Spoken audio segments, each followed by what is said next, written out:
Hello there and welcome to this week's Granny's Garden, or better said, welcome to Granny's Winter Wonderland. It's absolutely amazing. It looks amazing, but it's been quite a tough few days. Now we've been hit by a blizzard. It started early on Friday and it started off light snowing, really looking pretty.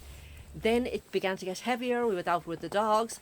It still looked really pretty. All the snow was on the little Christmas trees beside the walkways. It looked absolutely gorgeous. But it got worse and worse and worse. All the people coming home from work on Fridays ended up getting trapped inside their cars and were there inside their cars, some of them for 24 hours, waiting for emergency services to get to them and pull them out. But they had to abandon their cars. So over a distance of 33 kilometres, all of those cars are still abandoned, waiting for the snowplows to reach them. Now, I have done my best over the last few days to get out and regularly shake the bushes and shake the trees so the weight of the snow on top of the branches wouldn't break them completely.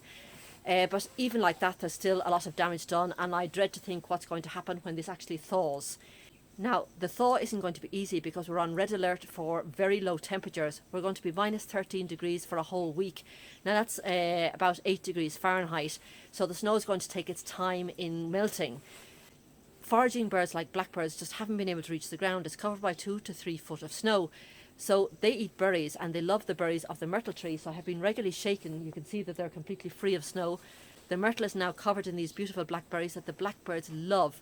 Also the cotoneaster was just like a mound of snow. So I shook that as best as I could to expose the red berries, which they also like. But they honestly prefer the blackberries of the myrtle.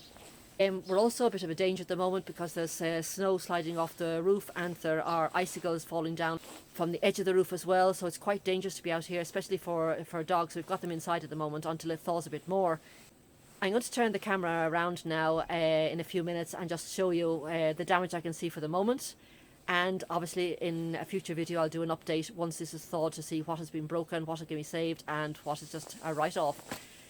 I said these are just things of nature. There's nothing you can do. You just have to deal with them. This started off as a storm called Filomena, and Filomena came from the south of Spain. Now, when the winds turn south in Spain, it always brings water. So it came in as torrential rain from the south of Spain. But what happened is that it hit polar air from the north right whack when it was in the centre of Spain. So over Madrid, Toledo and Albacete. And the meeting of the polar air with the Filomena storm full of rain created a complete blizzard. We haven't seen the like of it ever, certainly in my lifetime, and they're saying that since 1904 there hasn't been a blizzard like this in the centre of Spain. So, of course it falls on my garden. You know what my garden is like, it's a magnet for all things weird and wonderful. So let's turn the camera around.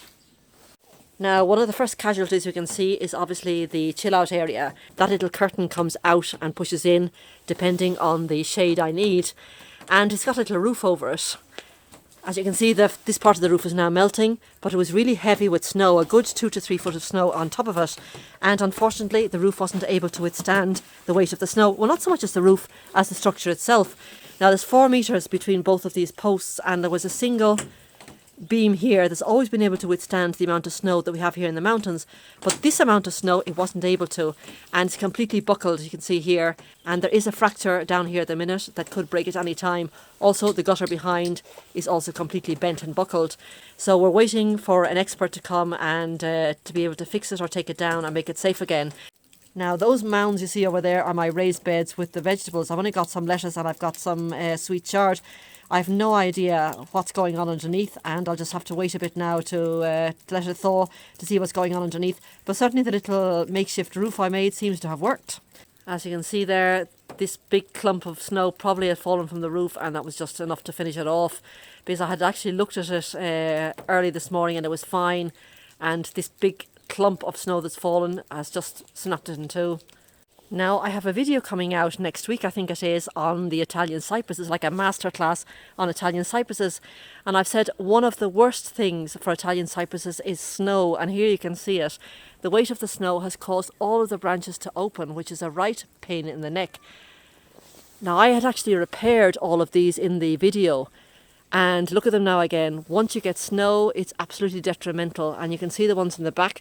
It's actually separated the stricta from the totem. So those are going to have to be tied back together. What an absolute pain. Now, all of this area here is my flower and perennial and bulb border, the ones that I had painstakingly cleaned out this year to be able to plant up with bulbs. Oof. There are two beautiful, maybe I said there were two beautiful African daisy bushes that were doing so well, and I just don't know how that's going to get on. Woo! Yeah. Now these were lovely tall bushes, getting on now for 3 foot, and just see that is just the top of one of the branches. So I just don't know what's going on today. It's a real heavy snow here. It's nice and soft, but it is heavy. And you see the top of the bamboo stake sticking out there as well. There's just an andina bush there that seems to be all right. And we'll just have to see, because as you can see up there towards the porch, a lot of the snow has fallen from the roof, and that's really quite icy. You can also see the containers that I've got on my porch that despite the fact that there is an overhanging roof, they got covered in snow, and again we'll just have to see what we see when it melts. Now, there's my cotoneaster. I did try and remove some of the snow off it yesterday. This is an absolutely beautiful weeping cotoneaster, and some of the branches are definitely snapped. So again, I just have to see what happens when the snow melts. But that's a definite bummer for me. That's a really good plant to lose. Now, in my video on succulents, I was doing a big experiment here. I was planting certain plants like echeveria and other types of succulents to see if they were capable of withstanding a mountain winter. Well, your guess is as good as mine now, because it's completely buried under 2 foot of snow. So when eventually it does survive or emerge from the snow, we'll see if it is capable of surviving a winter here in the mountains. This is the jewel of Canberra, or the grevillea, and I love this bush. And unfortunately, the actual place where it enters the ground here, the principal stem is here, and the whole thing is bent completely over. And these don't have particularly strong stems, so I'm just wondering how many branches are actually snapped underneath there. I'd hate to lose this. This is another one I'd hate to lose. I see both bird feeders are completely empty. It's obvious that the poor birds are absolutely starving because they've got nowhere else to go. So when I finish filming this video, I'm going to put some more wild bird seed in there for them. And while I'm at it, I'll empty their bird bath. Now, the olive tree, I did come out with my sweeping brush and tried as best I could to keep those nice and clean from snow. To me, I just didn't want to lose the olive tree, or didn't want to lose too many branches, because this olive tree is already stressed enough, and I'm gradually trying to bring it back to health. So I just didn't want any more additional problems. God, this is so difficult to walk. I'm just sinking. In the video where I talked about nesting boxes and the importance of nesting boxes and to leave them ready with a little bit of straw inside for the winter, it is never so true. We have seen that in the worst of the blizzard, they were not only using the official nesting boxes, they were using these ones as well. So nesting boxes are not only used during the nesting season, they're also used as a refuge in the winter. And poor old Fairy, well, at least you can now see her face. She looked like a little snowman yesterday. And you can see underneath, there's a hollow where she's dripping down. Well, she looks like she's got a little fancy hairdo or fancy wig on, but she's okay. Because she's metallic, she'll probably warm up now in the sun and melt quite easily. Now, this is another plant I have definitely tried to keep free. I didn't want anything to happen to my mahonias, because I have been nursing these and pruning these over the last year, and the last thing I wanted was to lose them.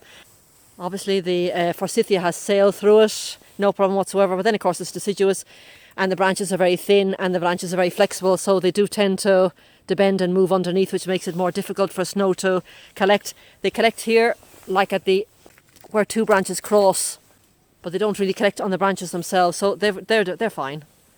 Poor little rose, frozen in time. Oh dear. Well, this is the abelia, and it's looking okay. It's a bit bent down towards the ground, but that's definitely going to recover, no problem whatsoever.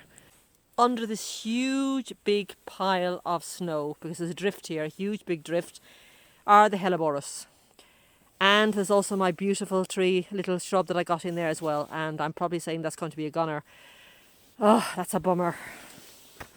Well, you've now seen Granny's garden after the effects of a blizzard.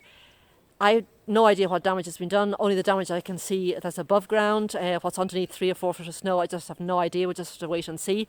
And certainly, although it's thawing nicely at the moment, once the temperatures drop after 2 o'clock this afternoon, it's going to stop thawing, and for the rest of the week it's going to be very difficult for it to thaw, especially over grass or over land. The rows are a different matter. Obviously I'm wearing sunglasses, as you can see, because the sun hitting the snow is quite blinding. It's almost like being on a ski slope without the skis. Now I will be doing a follow-up video in a couple of weeks when this is thawed down and we can actually see what's going on underneath there, and to see how many crosses of RIP we have to put on top of each plant.